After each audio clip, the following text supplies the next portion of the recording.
Dan ini pelajaran bahwasanya betul kata Komjen Pol Dharma Pongrekun. Makanya tuh ikutin Komjen Pol Dharma Pongrekun tuh. Beliau ini visinya itu jauh ke depan. Dia beberapa bulan yang lalu udah ngomong.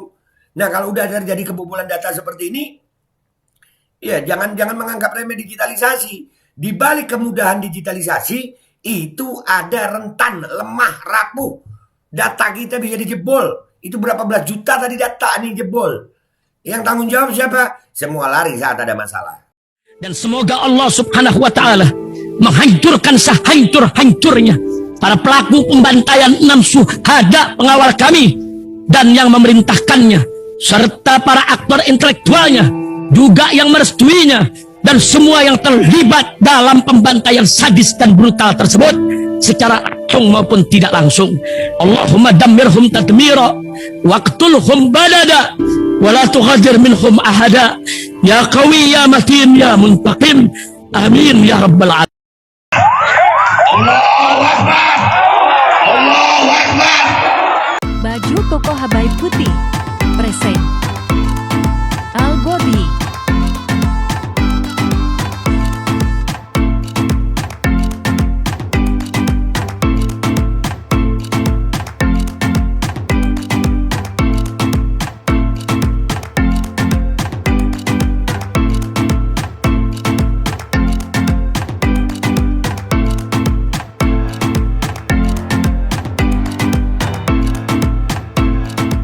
Assalamualaikum warahmatullahi wabarakatuh. Welcome back. Selamat datang lagi di channel Babe Aldo bersama gua Babe Aldo, YouTuber rakyat biasa yang tetap santuy, tetap sehat, dan jangan lupa ngopi. Bismillahirrahmanirrahim.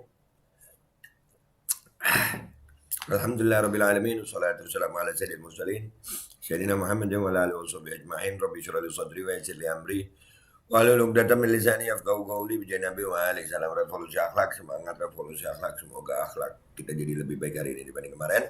Panjang umur, perjuangan, merdeka, Allahu Akbar. Salam sejahtera bagi seluruh rakyat Indonesia dimanapun kalian berada. Semoga kalian semuanya dalam keadaan sehat walafiat, tidak kurang suatu apapun, dan mudah-mudahan kalau ada yang sakit dari kalian itu menjadi sakit penghapus dosa, penambah pahala, sakit yang insya Allah segera disehatkan oleh Allah SWT dalam sehat yang manfaat. Amin ya rabbal alamin. Oke guys, konten kita kali ini adalah tentang kemarin bobolnya BI sama BSI ya, oleh hacker ya. Wah inilah Komjen Dharma Pongrekun, Komjen Pol Dharma Pongrekun itu pernah ngingetin tuh beberapa bulan yang lalu tuh semua lari saat ada masalah. Ini di tempatnya di channel YouTube-nya Bang Akbar Faisal ya. Nah ini kita baca dulu nih, ini berita yang ini kita baca dulu ya. Ada nggak hubungannya sama ini? Kalian tonton itu. Ya, jadi memang masalah internet ini, kalian yang punya uang di bank digitalisasi, waduh, no Pak Luhut, dikit-dikit digital, no.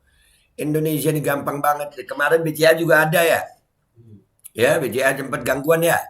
Ya siap-siap aja. Dan kalau itu uang kalian hilang, data kalian tersebar, siapa yang tanggung jawab? Semua cuci tangan, semua lari di saat ada masalah.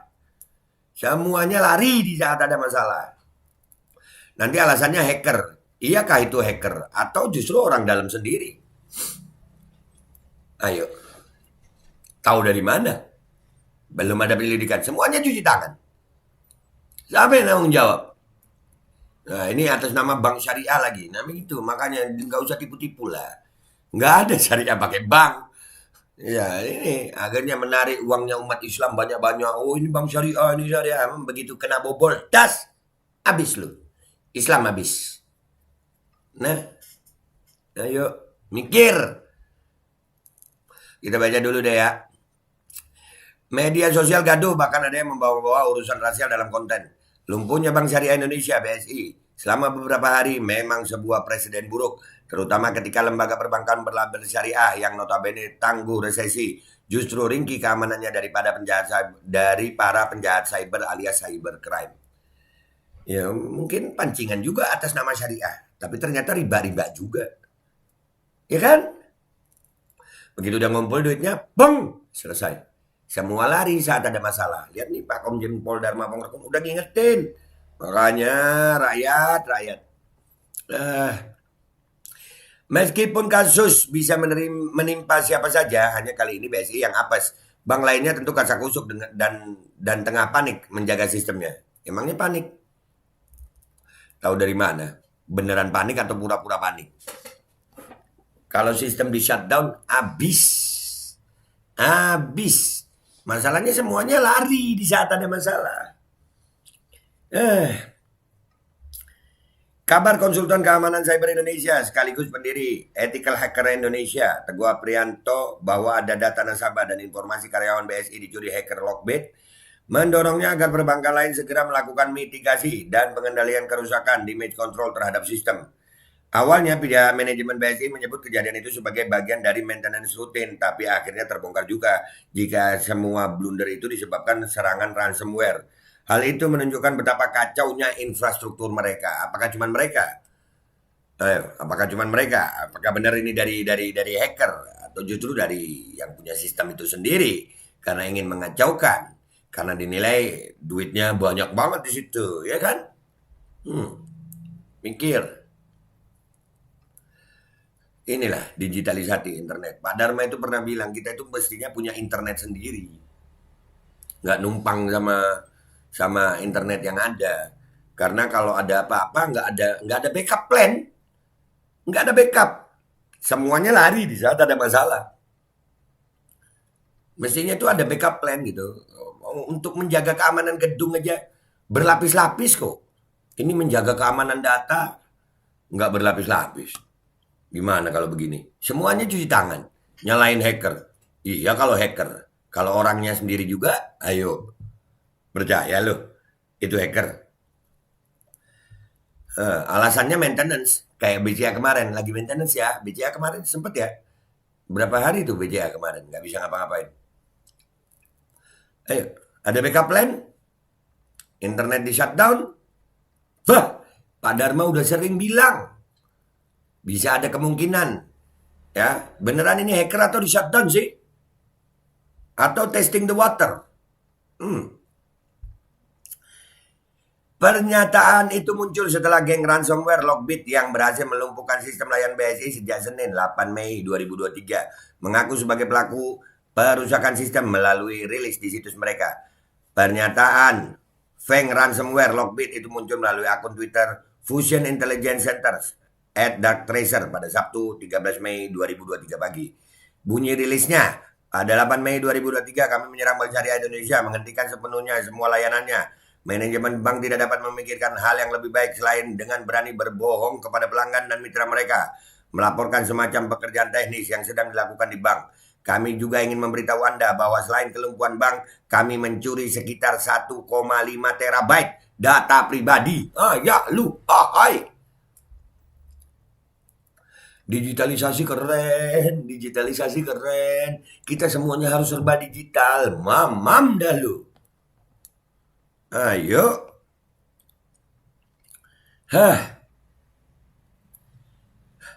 Data yang dicuri meliputi 9 database yang berisi informasi pribadi lebih dari 15 juta pelanggan, karyawan, nomor telepon, alamat, nama, dokumen, informasi, jumlah rekening, nomor CALD, transaksi, dan banyak lagi. 2 dokumen keuangan, 3 dokumen hukum, 4 NDA. 5 kata sandi untuk semua layanan internal dan eksternal yang digunakan di bank. Selesai. Segitu banyaknya tuh data. Digitalisasi dah tuh. Siap-siap sayang. Ini lagi cek ombak. Ya. Kami memberikan waktu 72 jam kepada manajemen bank untuk menghubungi Lockbit Sub dan menyelesaikan masalah tersebut. PS untuk semua pelanggan dan mitra bank yang datanya telah dicuri. Jika Bank Syariah Indonesia menghargai reputasinya pelanggan dan mitra, mereka akan menghubungi kami dan Anda tidak akan terancam. Jika tidak, kami menyarankan Anda untuk menghentikan kerjasama apapun dengan perusahaan ini. Semua data yang tersedia akan dipublikasikan. Mereka menggasak total 1,5 terabyte data, diantaranya 15 juta data pengguna dan password untuk akses internal dan layanan yang mereka gunakan, termasuk data karyawan, dokumen, keuangan, dokumen legal, NDA, dan lain-lainnya. Keprihatinan kita karena data itu memuat nama, nomor HP, alamat saldo di rekening, nomor rekening, histori transaksi, tanggal pembukaan rekening, informasi pekerjaan, dan lain-lainnya. Bubar lu. Ayo. Siapa yang tanggung jawab? Semua lari saat ada masalah. Lihat apa kata Komjen Pol Dharma Punggung berapa bulan yang lalu ini di tempatnya di podcastnya Akbar Faisal. Ayo. Ini mengingatkan kita dengan kasus jebolnya Facebook ketika pada 2010-an. Data pribadi milik jutaan Facebook pengguna dikumpulkan tanpa persetujuan mereka oleh perusahaan konsultan Inggris Cambridge Analytica. Terutama untuk digunakan iklan politik.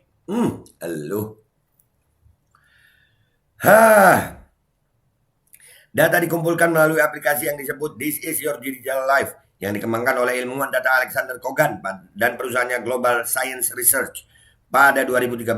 Aplikasi ini terdiri dari serangkaian pertanyaan untuk membangun profil psikologis pada pengguna dan mengumpulkan data pribadi pengguna Facebook melalui platform Open Graph Facebook.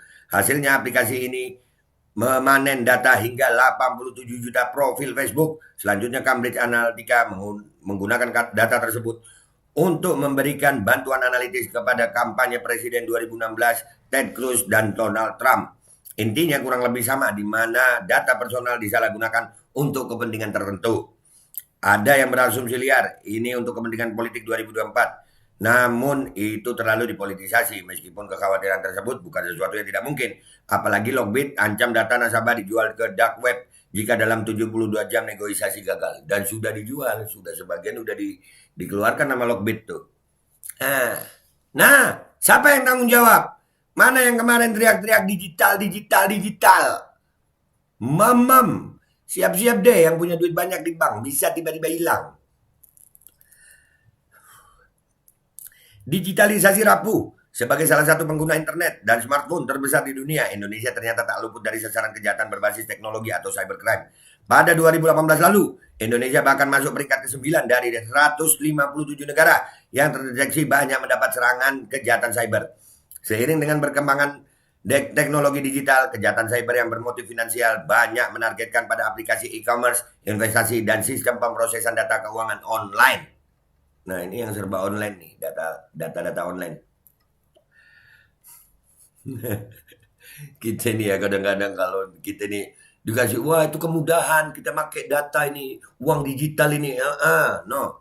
Di balik kemudahan itu ada kerapuhan yang luar biasa dan kalian semuanya akan jadi korban. Kalau sudah jadi korban, siapa yang tanggung jawab? Semua lari saat ada masalah. Tuh kata Komjen Dharma. Benar beliau. Aduh. Di balik kelebihan sistem digital dibandingkan dengan sistem analog, seperti kemudahan atau mengirim data melalui jaringan, data digital dapat dengan mudah dikompresi. Setiap informasi dalam bentuk digital dapat dienkripsi. Peralatan yang menggunakan sinyal digital lebih umum dan lebih murah. Nah, kan benar gue. Namun hal itu juga menjadi titik lemah. Kekurangan teknologi digital adalah sistem yang terkadang rumit. Nah, sekilas teknologi digital jauh lebih kompleks dibandingkan dengan teknologi analog. Hal ini membuat teknologi komunikasi digital jauh lebih rentan pada kesalahan atau serangan. Digital ini lebih gampang dibobol.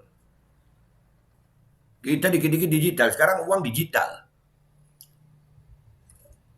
Habis gini diarahkan ke digital currency. Aduh.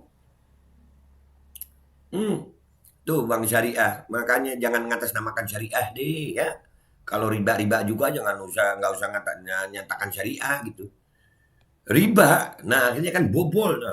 Kalau bobol begini siapa yang tanggung jawab? Semua lari saat ada masalah. Ayo. Salah satu problem yang diakui dalam perkembangan digitalisasi perbankan yang makin canggih justru kelemahan-kelemahan secara sistem yang sering terjadi.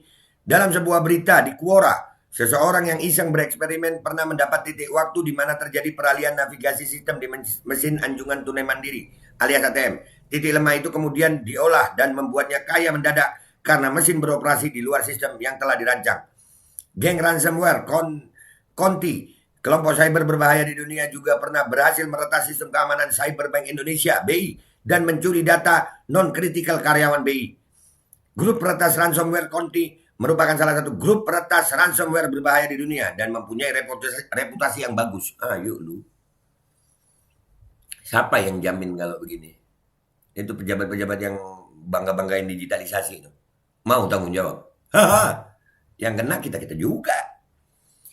Pertama, penggunaan sandi yang lemah ternyata menjadi bagian dari human error yang menjadi salah satu penyebab terjadinya cybercrime, termasuk menggunakan kredensial akun yang berbeda. mudah tertipu oleh phishing, membuka tautan yang meragukan. Intinya berkaitan dengan kurangnya kompetensi digital. SDM-nya masih lemah. Sistemnya masih lemah, ditambah lagi SDM-nya lemah. Orang Indonesia, wah pokoknya mudah, enak gitu ya. Gampang banget. Di Indonesia ini ada penipuan yang lewat telepon aja bisa. Iya gak sih? Iya kan? Ada. Kedua, kurangnya atensi profesional pada keamanan cyber. Apalagi lembaga yang tak pernah dibobol hacker. Metode serangan cyber terus berevolusi. Hingga kini hacker bisa menerobos masuk dengan banyak cara. Infeksi malware berupa ransomware, worm, trojan horse. Jangan pernah anggap sepele virus di dalam perangkat digital kita. Perbarui perangkat lunak secara teratur dan menggunakan berbagai jenis antivirus dan anti malware. Ketiga, ada titik rentan di sistem TI kita. Penyebab umum pertama kejahatan dunia maya adalah kerentanan di sistem yang dibiarkan sehingga peretas bisa mengaksesnya. Dah, itu kurang lebih. Jadi intinya begini. Indonesia ini warganya banyak. Ya, Muslim terbesar. Dan itu yang pertama ini pelajaran buat bank-bank syariah ya. Udahlah. Nggak usah pakai nama bank syariah deh, bank riba ya riba aja, nggak usah atas nama syariah. Nanti orang Islam tertarik, oh ini si bank syariah ini nggak apa-apa syariah, nggak riba, masuk bobol dar selesai. Ya wajar kalau Islam ditarget di Indonesia ya karena memang paling besar. Perputaran uangnya ya termasuk besar berarti orang Islam kalau dikumpulkan. Ya. Dan ini pelajaran bahwasanya betul kata Komjen Pol Dharma Pongrekun. Makanya tuh ikutin Komjen Pol Dharma Pongrekun tuh. Beliau ini visinya itu jauh ke depan. Dia beberapa bulan yang lalu udah ngomong. Nah kalau udah terjadi kebobolan data seperti ini, ya jangan menganggap remeh digitalisasi. Di balik kemudahan digitalisasi itu ada rentan, lemah, rapuh. Data kita bisa dijebol. Itu berapa belas juta tadi data nih jebol. Yang tanggung jawab siapa? Semua lari saat ada masalah. Nih. Orang seperti Komjen Pol Dharma Pongrekun mestinya direkrut di Indonesia ini. Bukan dibiarkan aja orang seperti beliau. Visioner. Nah, habis gini siap-siap yang lain, bank-bank yang lain. BI, BSI udah, BCA kemarin katanya maintenance. Siap-siap deh, digitalisasi, di shutdown, bang, selesai. Gue Babe Aldo, YouTuber rakyat biasa. Mohon diri, mohon doa, mohon pamit. Wabillahi taufiq wal hidayah. Wassalamualaikum warahmatullahi wabarakatuh. Sampai hari ini siapa yang tanggung jawab? Itu data dijual bebas gimana? Di apa tuh? Pasar apa itu namanya? Untuk data, untuk pemilu. Aduh, kesian. Pak Komjen Pol Dharma nih, nah, pakai dong. Bismillahirrahmanirrahim guys, sekarang ada Babe Rolen. Babe roti molen. Roti ini dibuat yang pasti rasanya enak ya, ada 3 rasa. Nih, ada pisang keju, ada tape keju, ada pisang coklat. Ini dibuat tanpa bahan pengawet dan melayani pesanan-pesanan kalian yang seputaran Jabodetabek bisa buat nemenin ngopi, buat acara-acara boleh. Dan ini karena gue paling suka pisang keju, ini gue dulu yang nyoba nih. Ya, dia tuh kayak crunchy gitu depannya tuh. No.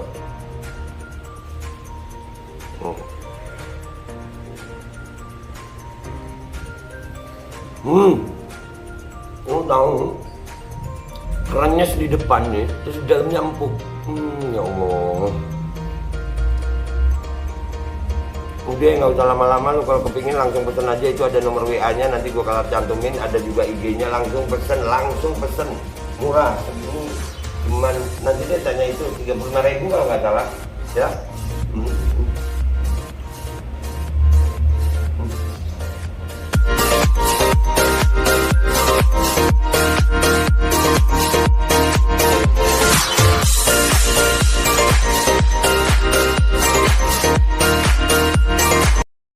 Assalamualaikum warahmatullahi wabarakatuh guys. Alhamdulillah gue lagi di Jember dan gue dapat produsen Golden Pro MHA Vito.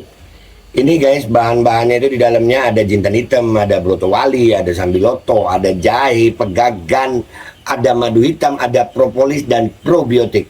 Dan ini alhamdulillah gue udah berapa hari ya, 4 hari gue nyoba ini. Ini langsung aja guys, dia madunya madu hitam ya. Ya bukan madu bini, bukan madu hitam. Ini untuk obat dan untuk imunitas tubuh. Alhamdulillah kemarin gue badan-badan gak enak, gue pakai sehari 3 kali nih produk. Cuman ditetesin di bawah lidah kayak begini. Jangan lupa bismillah, tapi bismillah sama sholawat. Allahumma sholli ala sayyidina Muhammad dan sayyidina Muhammad.